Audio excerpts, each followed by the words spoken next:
Hey guys, and welcome to another episode of GenVamp TV. And today, I'm going to be responding to a video review done by a gaming website that showcases that they're full of shit as always. I am of course talking about IGN's review of Transformers: Rise of the Darkspark. Now, there's a lot of people that say that they hate this game and prefer Fall of Cybertron and War for Cybertron.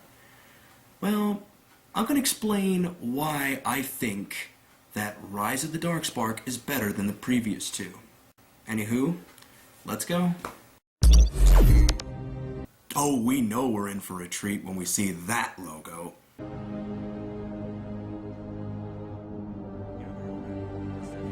Yeah, I'm gonna call bullshit on that. Flush that, you bitch. A Transformers game really only has to deliver on two simple things.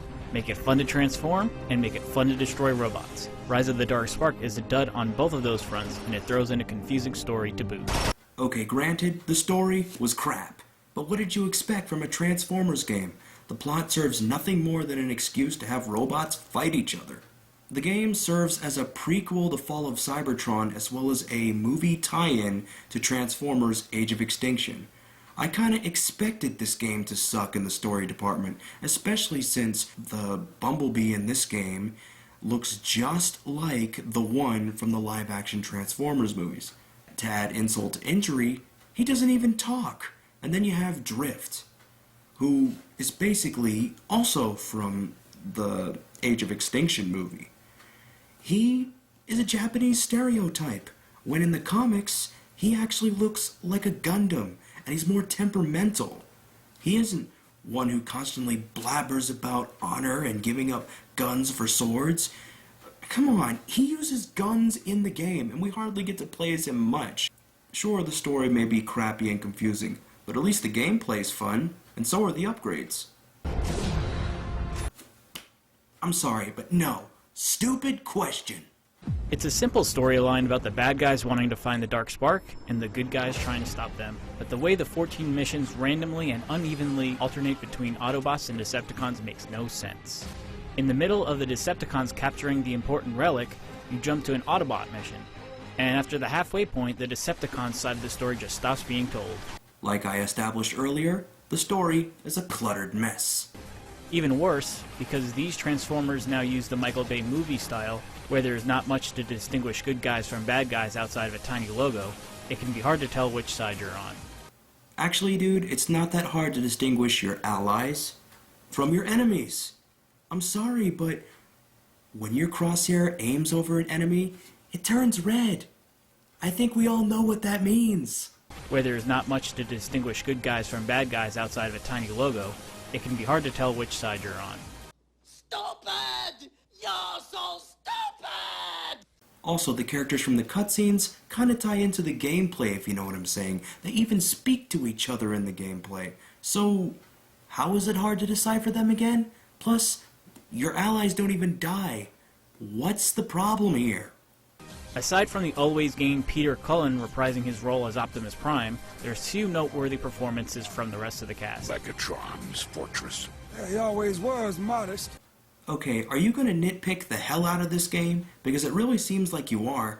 The dull audio and campaign design extends outward, as the soundtrack is a grating Hans Zimmer-style bombast mixed with dubstep, while the stages alternate between bland, dilapidated Earth cities and samey labyrinth outer space bases.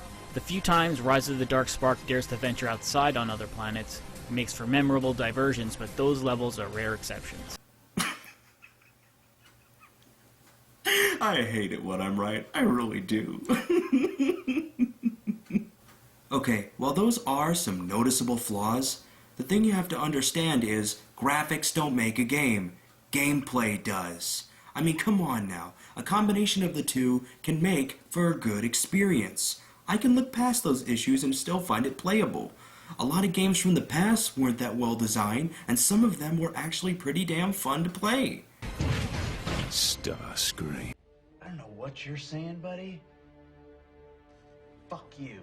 Each of the 20 guns you wield has a very distinct style, from a standard semi-automatic and shotgun to more interesting ideas like an electric beam that changes between enemies, a slime cannon, and dead space like blade and bolo shooter.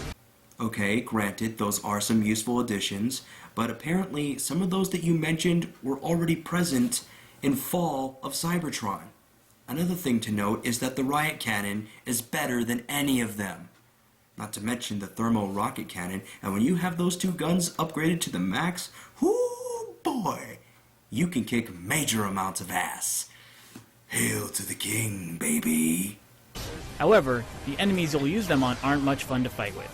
The ones that lack overpowered weapons will perform extreme evasive maneuvers that are doubly frustrating, since you usually need to clear out all enemies in particular sections to progress. They're using some sort of dialect I've never heard before. Okay, something tells me that you sucked at this game while playing it. I mean, come on. Enemies that are mostly in this game, the majority of them come from Fall of Cybertron and War for Cybertron. The Leapers are the worst ones, aside from those Titans as well as the Heavies. They're really annoying, especially those little tiny droids that really do get on my nerves quite a lot. I think you would feel the same thing when fighting against them. When you have the right amount of upgrades, perks, and abilities and whatnot, you can take any of them down. I mean, come on, man. Are you really that close-minded and dense? The nail in the coffin is that vehicular transformations fail to spice up the combat. If the transformer you're playing as turns into a car, you can expect clunky turning and a dire lack of a sense of speed. The air-based transformations aren't as bad, but since there's no radar, tracking down flying enemies is an annoying game of hide-and-seek. Okay, granted, there are some flaws with it, but overall, it's not too bad. Using nitro to get away from or towards enemies is still pretty fun, even though one downside to it is that when it comes to ramming enemies, it's really hard to do because I tried a few times. They really didn't handle that department well enough, especially since every time you boost or use nitrous, your guns, when you're in vehicular mode or in flight mode, they go right on in, especially when you're holding items like a key or something. In one portion of the game, you play as an Insecticon, the one that's shown right here. And the thing to know is that whenever you go into flight mode, he drops the key, which is stupid because, you know, he can hold it underneath. What the hell? But yeah, aside from some flaws, I didn't think that part of the game was really all that bad. It needs to be fixed up, though. You're a gamer, so you probably know what I'm talking about. Oh wait, what am I talking about? You're from IGN. And for some reason, there's only one Dinobot and one Insecticon during the entire campaign, instead saving these unique versions for multiplayer. Seems like a waste. Okay, agreed. That is a disappointment. There should have been a lot more to this game. Outside of upgrading your guns with larger clips, quicker reloads, and bonuses specific to each weapon, the rest of Transformers Rise of the Darksparks progression systems fall flat. Okay, granted, unlocking some things might be hard, but overall, it's not that hard to unlock stuff. I'm sorry, bro, but I don't feel any sort of flatness or bad aspects in terms of the upgrade system all that much. As a whole, it feels fine to me. It feels a lot more refreshed, especially since you can get money in escalation mode, which is a plus, especially since you also get more money for killing enemies. And working together with the team is also another plus. I don't understand what you're trying to say here, bro. Unlockable gearboxes function much like the customization packs in Mass Effect 3. However, there's just too much inside these packs. The process of slowly sifting through each item to find ones you can actually use becomes boring fast. It's slightly less annoying to open gearboxes while preparing your character for the slightly redeeming online co-op escalation mode. True, it does become boring, but hey, at least you get stuff in the game. I don't see what's so bad about seeing what the hell you're getting. Sure, it could have been progressed a lot faster, but hey, at least you know what you're getting. Multiplayer was sacrificed in this game to give us a much better escalation mode, in which you can get upgrades through, of course, playing the game and kicking ass in the game. And, really, you can choose any ability you want on the fly in escalation mode, or in the character setup menu. All the upgrades that you get, especially ones for your guns, that's actually a plus. So, I don't see what the big problem is. Sorry, dude. With 4 players against 15 waves of progressively more difficult enemies on 8 well-designed maps, there's a sense of urgency and escalation. There's no epic boss encounters of Gears of War's Horde mode, or the insane extraction endings of Plants vs. Zombies Garden Warfare's Garden Ops, but it's still the most entertaining part of Rise of the Darkspark. Arguably, yes, it is lacking, but it is badass. Transformers Rise of the Darkspark has a few bright spots. The co-op escalation mode is enjoyable, and there are cool weapons befitting the bots. But the bland campaign is a slog with uneven difficulty, while vehicle transformations and combat are largely unsatisfying.